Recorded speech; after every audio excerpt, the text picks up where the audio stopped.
తొలిపలుకు channel కు స్వాగతం. నేను లాలిత్య. నేటి ముఖ్యాంశాలు చూద్దాం. ఏప్రిల్ 16 నుంచి పార్లమెంట్ లో మహిళా రిజర్వేషన్లపై చర్చలు. నారీ శక్తి వందన్ సభలో మోదీ ప్రసంగం. అమరావతి చట్టబద్ధతపై రాష్ట్రపతికి ధన్యవాదాలు తెలిపిన లోకేష్ కార్యవర్గం. దీదీహాట్ నుంచి బాగేశ్వర్ వరకు నియోజకవర్గాల అభివృద్ధిపై దామి సమీక్ష. రైతుల సమస్యలపై హరీష్ రావు ఫైర్. ప్రభుత్వంపై ఘాటు విమర్శలు. Pocharam versus Congress high tension. నిధుల వివాదం. సందుకి మద్యం లిక్కర్ విక్రయాలపై టీడీపీ నేతల వ్యాఖ్యలు.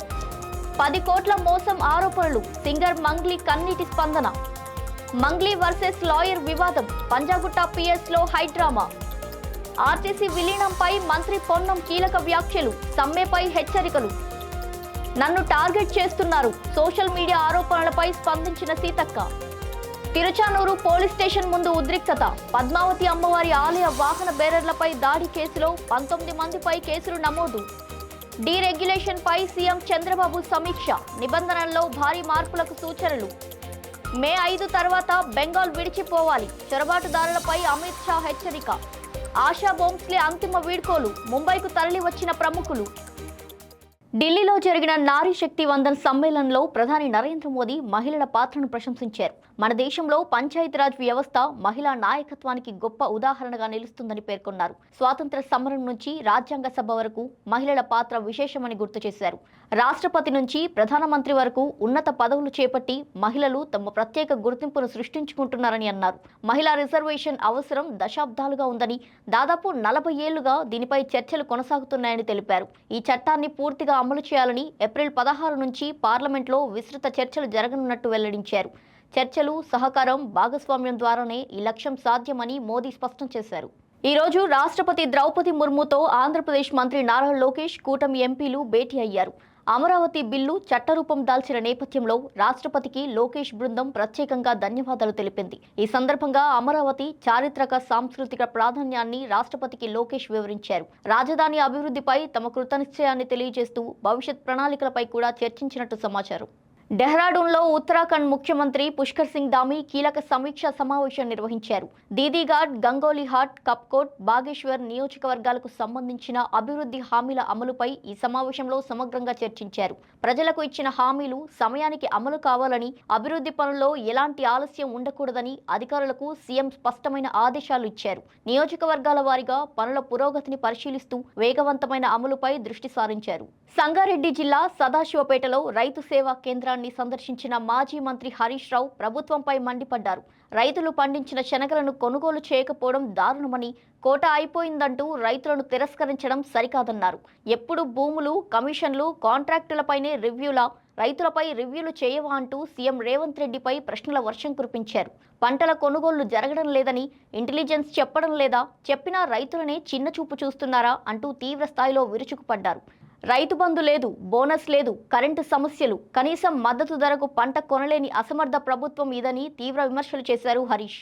తెలంగాణ రాజకీయాల్లో సొంత ప్రభుత్వంపై బాన్సువాడ ఎమ్మెల్యే పోచారం శ్రీనివాస్ రెడ్డి తిరుగుబాటు స్వరం వినిపించారు. సిద్దాపూర్ రిజర్వాయర్ నిధులపై తీవ్ర అసంతృప్తి వ్యక్తం చేస్తూ ఈ వయసులో మంత్రుల కాళ్లు మొక్కాలా, 20 సార్లు చెప్పినా పట్టించుకోవడం లేదు అంటూ ఘాటు వ్యాఖ్యలు చేశారు. బీఆర్ఎస్ హయాంలో ఇంట్లో కూర్చుంటే జీవోలు వచ్చేవి, ఇప్పుడు ఎమ్మెల్యేల ఫోన్లు కూడా మంత్రులు లేపరు అంటూ ప్రభుత్వ పనితీరుపై సందేహాలు వ్యక్తం చేశారు. సీఎం రేవంత్ రెడ్డి ఇచ్చిన మాట తప్పారని ఆరోపించారు. దీనిపై స్పందించిన టీపీసీసీ చీఫ్ మహేష్ కుమార్ గౌడ్, రాష్ట్రం భారీ అప్పుల్లో ఉందని, నెలకు 1000 కోట్లు వడ్డీ చెల్లిస్తున్నామని తెలిపారు. ఈ పరిస్థితులను పోచారం అర్థం చేసుకోవాలని ఆయన సూచించారు. ఈ వ్యాఖ్యలతో కాంగ్రెస్లో అంతర్గత విభేదాలు బయటపడగా రాజకీయంగా ఉద్రిక్తత మరింత పెరిగింది. ఏపీలో బెల్ట్ షాపుల వ్యవహారం మళ్లీ రగులుతోంది.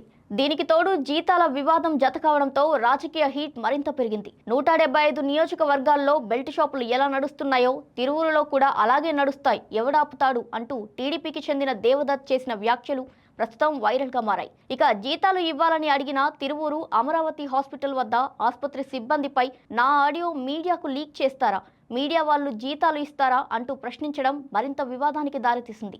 ఎమ్మెల్యేలు, ఎంపీలు, మంత్రి నారా లోకేష్ కు చెప్పుకున్నా తనకు ఇబ్బంది లేదని వ్యాఖ్యానించారు. ఇదిలా ఉంటే కుటుంబ పోషణ, పిల్లల ఫీజులు భారంగా మారాయని సిబ్బంది ఆవేదన వ్యక్తం చేస్తున్నారు. ఒకవైపు రాష్ట్రంలో ఎక్కడా బెల్ట్ షాపులు లేవని చెప్పే వాదనలు, మరోవైపు ఇలాంటి వీడియోలు ఇప్పుడు ప్రజల్లో కొత్త ప్రశ్నలు లేవనెత్తుతున్నాయి.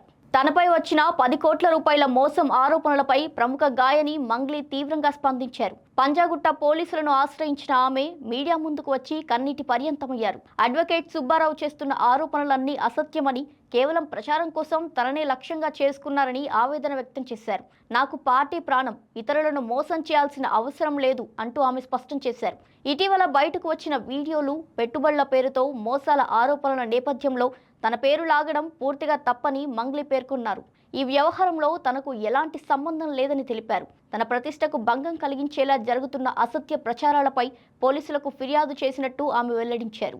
మైక్రో ఫైనాన్స్ స్కామ్ ఆరోపణల నేపథ్యంలో మంగ్లీ వర్సెస్ అడ్వకేట్ సుబ్బారావు వివాదం రోజుకో మలుపు తిరుగుతోంది. తనపై తప్పుడు ఆరోపణలు చేస్తున్నారని మంగ్లీ పంజాగుట్ట పోలీస్ స్టేషన్లో ఫిర్యాదు చేసిన నేపథ్యంలో ఇవాళ అక్కడికి చేరుకున్న అడ్వకేట్ సుబ్బారావుకు బ్రీత్ ఎనలైజర్ టెస్ట్ నిర్వహించారు.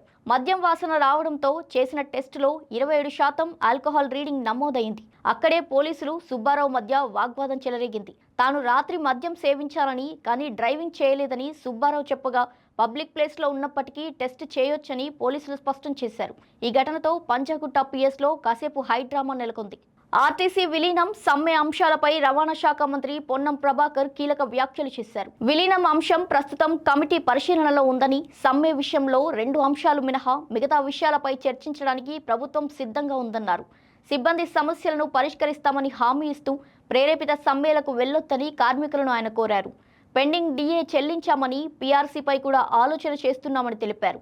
ఇక రోడ్డు భద్రతపై అరైవ్ అలైవ్ కార్యక్రమాన్ని ప్రకటించిన మంత్రి ఈ నెల 13 నుంచి 18 వరకు రాష్ట్ర వ్యాప్తంగా నిర్వహిస్తామని తెలిపారు. ప్రమాదాల నివారణ, గోల్డెన్ అవర్లో బాధితులకు చికిత్స అందించడమే లక్ష్యంగా చెప్పారు. రవాణా సంస్కరణలు, ట్రాఫిక్ నిబంధనల అమలుపై ప్రభుత్వం మరింత కట్టుదిట్టంగా వ్యవహరిస్తుందని స్పష్టం చేశారు. బీఆర్ఎస్ సోషల్ మీడియా ప్రచారంపై మంత్రి సీతక్క తీవ్రంగా స్పందించారు. తనపై తప్పుడు ఆరోపణలు చేస్తూ కథనాలు ప్రచారం చేస్తున్నారని ఆరోపించారు. ఆ పార్టీ అధినేత కేసీఆర్ కు నోటీసులు పంపినట్టు ఆమె వెల్లడించారు. అంగన్వాడీ సిబ్బందికి ఫోన్లు ఇవ్వడం కేంద్ర ప్రభుత్వ ఆదేశాల ప్రకారమే జరిగిందని ఆమె స్పష్టం చేశారు. అసెంబ్లీలో కేటీఆర్ ను ప్రశ్నించినందుకే తనపై కక్షతో ఈ ఆరోపణలు చేస్తున్నారని మండిపడ్డారు. ఈ వ్యవహారం తెలంగాణ రాజకీయాల్లో కొత్త వివాదానికి దారితీస్తుంది. తిరుపతిలోని తిరుచానూరు పోలీస్ స్టేషన్ వద్ద ఉద్రిక్త పరిస్థితులు నెలకొన్నాయి. పద్మావతి అమ్మవారి ఆలయ వాహన బేరర్లపై దాడి కేసులో 19 మందిపై కేసులు నమోదు చేయడంతో బాధితుల కుటుంబ సభ్యులు ఆందోళనకు దిగారు. తమ వారిపై అక్రమంగా కేసులు పెట్టారని ఆరోపిస్తూ మహిళలు పోలీస్ స్టేషన్ ఎదుట రోడ్డుపై బైఠాయించి నిరసన చేపట్టారు. MLA down down, SP down down అంటూ నినాదాలు చేశారు. కేవలం రాజకీయ కక్షలతోనే తమ వారిని వేధిస్తున్నారని, ఎమ్మెల్యే నాని ఆదేశాలతోనే అరెస్టులు జరుగుతున్నాయని ఆరోపించారు. ముందుగా దాడి చేసిన వారిపై ఎందుకు చర్యలు తీసుకోలేదని పోలీసులను నిలదీసిన మహిళలు ఫిర్యాదు చేసేందుకు వచ్చిన వారిని అరెస్ట్ చేయడంపై ఆగ్రహం వ్యక్తం చేశారు. పరిశ్రమల వేగవంతమైన అభివృద్ధి కోసం సీఎం చంద్రబాబు కీలక నిర్ణయాలు తీసుకున్నారు. ఉక్కు మంత్రిత్వ శాఖ కార్యదర్శి సందీప్ పౌండ్రిక్ నేతృత్వంలోని కేంద్ర బృందంతో సమీక్ష నిర్వహించారు. డీరెగ్యులేషన్ ఫేజ్ 2లో భాగంగా ప్రస్తుతం ఉన్న 800కు పైగా నిబంధనలను 100 లోపు తగ్గించాలని సీఎం సూచించారు. ప్రజల భద్రత, పర్యావరణ పరిరక్షణలో రాజీ పడకూడదని ఆయన స్పష్టం చేశారు. అనుమతుల ప్రక్రియను పూర్తిగా ఆన్లైన్ చేయాలని, థర్డ్ పార్టీ తనిఖీలకు ప్రాధాన్యం ఇవ్వాలని ఆదేశించారు. ఒకసారి రిజిస్ట్రేషన్ చేస్తే జీవితకాలం చెల్లుబాటు అయ్యేలా మార్పులు చేయాలని సూచించారు. మే చివరికి ఫేజ్ 2 అమలు, జూన్ నుంచి ఫేజ్ 3 ఏఐ టెక్నాలజీ వినియోగంపై దృష్టి సారించాలని సీఎం తెలిపారు. పశ్చిమ బెంగాల్ అసెంబ్లీ ఎన్నికల ప్రచారంలో కేంద్ర హోంమంత్రి అమిత్ షా ఘాటు వ్యాఖ్యలు చేశారు. పశ్చిమ బర్ధమాన్లో జరిగిన సభలో మాట్లాడిన ఆయన గతంలో కాంగ్రెస్, మమతా ప్రభుత్వాలు పాకిస్తాన్ అనుకూల ఉగ్రవాదంపై కఠిన చర్యలు తీసుకోలేదని విమర్శించారు. అయితే నరేంద్ర మోదీ నేతృత్వంలో జరిగిన ఆపరేషన్ సింధూర్తో పాక్కు గట్టి సమాధానం ఇచ్చామని తెలిపారు. ఇక బెంగాల్లో చొరబాటుదారుల అంశంపై తీవ్ర హెచ్చరిక జారీ చేస్తూ మే 5 సాయంత్రం నుంచి బెంగాల్ విడిచిపోవడానికి సిద్ధంగా ఉండాలి అంటూ సంచలన వ్యాఖ్యలు చేశారు. చొరబాటుదారులు యువత ఉద్యోగాలు, పేదల వనరులను దోచుకుంటున్నారని ఆరోపించారు. ఈ వ్యాఖ్యలు ప్రస్తుతం బెంగాల్ రాజకీయాల్లో హాట్ టాపిక్గా మారాయి. ముంబైలో గాన కోకిల ఆశా భోంస్లే నివాసం వద్ద విషాద వాతావరణం నెలకొంది. ఆమెకు తుది నివాళులు అర్పించేందుకు సినీ, క్రీడా ప్రముఖులు పెద్ద ఎత్తున తరలివచ్చారు. బాలీవుడ్ నటుడు రణ్వీర్ సింగ్, నటుడు, కవి శైలేష్ లోథా, క్రికెటర్ మహ్మద్ సిరాజ్ ఆమెకు నివాళులర్పించారు. అలాగే ప్రముఖ నటి ఆశా పారేఖ్, క్రికెట్ దిగ్గజం సచిన్ టెండూల్కర్, నటి టబు సహా పలువురు ప్రముఖులు ఆమె నివాసానికి చేరుకుని చివరి వీడ్కోలు పలికారు. ఆశా భోంస్లే మరణంతో భారత సంగీత ప్రపంచం ఒక యుగానికి వీడ్కోలు పలికింది. ఇవి వాల్టి బులెటిన్ డీటెయిల్స్. మరో బులెటిన్తో మళ్ళీ కలుద్దాం. చూస్తూనే ఉండండి తొలి పలుకు న్యూస్.